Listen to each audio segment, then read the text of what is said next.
Hello, everybody. So it is time now to do chapter 4 of book 3 of the Lord of the Rings. Um, and so this chapter is entitled Treebeard. And so Merry and Pippin have escaped from the orcs, and they find themselves in the forest, which it is described as a little less. It's not as menacing as Mirkwood. And I think it's Pippin who says, "Well, I almost felt like I liked the forest." And then they hear a voice, and they, turn around, and they see this big tree-looking giant creature looking at them, which, as you know, is Treebeard, the Ent. Of course, Ent is an Anglo-Saxon word meaning giant, and in the original Tolkien's original idea about Treebeard is that he would be like a human giant, not a walking, talking tree. That didn't really, I don't think, came up until we actually got to this part of the book. And of course, with the Ents, he had to go back in and write them into the Silmarillion later on because they weren't there originally. Same thing with the Lady Galadriel. She was not there originally. It's something he had to go back and write in. And but anyway, they meet Treebeard, the Ent, and of course he's the head of the Ents. Of course, he tells them, his true name is Fangorn, which means beard of tree in Sindarin. And we do get a couple examples of, like, Indish speech. Some of it is, it's kind of like, it's a bunch of Elvish words strung together in their own fashion. And in one of the examples, which I will give, Laura Lindoranan Lindelorendor Malanornalian Ornamalin Taura Lilumea Tumbalamorna Tumbalataurea Romayanor, which means forest many shadowed, deep valley black, deep valley forested, gloomy land. In Appendix F, Tolkien says that what is meant here is there is a black shadow in the deep dales of the forest. And of course, they talk to him about the old forest back towards where they live. And basically, the trees there, you have evil Ents that have they've become like trees, but they have black hearts. And I guess here what it's saying is we have that even in Fangorn, and you do see what he calls Huorns, which that's kind of what these things are. And but we'll see them later. And then he sings a song, Treebeard does, and he's singing about how he was walking in all these different places in Beleriand, which is now under the sea. So now you do see that the Ents were there as well. He was there, and as I said, Tolkien wrote them into the Silmarillion. When you get to the one scene where the dwarves killed Thingol, the Elven King, and Beren comes down to fight the dwarves, and the Ents come down and slaughter all the dwarves. And of course they start talking about Saruman and all that's going on there, which in the movies they the Ents don't want to deal with it or whatever, and you know how that if you've seen the movies you kind of know how that goes. But here they're fully aware of what's going on. They don't like what Saruman is doing. He should know better, being a wizard.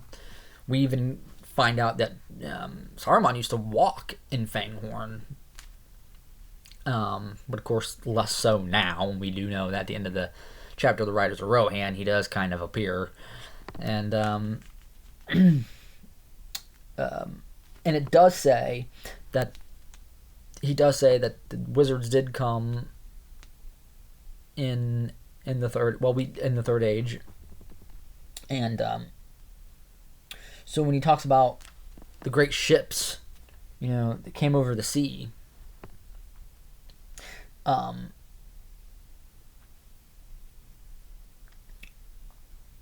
we're not sure if this is talking about when the Numerians came to help out in the war with Sauron, or if this was, when the exiles under Elendil came to Middle-earth. Because Treebeard's not sure exactly when the wizards came in, but as you know, from like Appendix B, that it was in the Third Age. And, it's okay in an adaptation to play around with the lore a little bit. That's fine. If the story's good, I don't care. But obviously, certain TV show is terrible. But hey, if anyone likes it, that's fine. Like, I love the Peter Jackson movies. The Hobbit, even though there is some issues, still a great movie. I love it. But that's enough of that. Anyway, of course, Saruman, he says doesn't care about the woods anymore, and he's given his mind to machines, and so, and Treebeard does say that he wants to do something about it. They're not reluctant to do anything. And then they start talking about the Entwives, and Pippin's like, "Oh, I'm sorry, how was it they died?" And he's like, "I didn't say they died." And he sings a song that the elves, I guess, had written about him, and about that. There was a land there near the Anduin called the Brownlands, which was a garden that the Entwives had set up there. And of course, Sauron's armies destroyed that, and more than likely slaughtered all of the Entwives. I don't think the Ents will ever find the Entwives. I think they're pretty much, they're dead.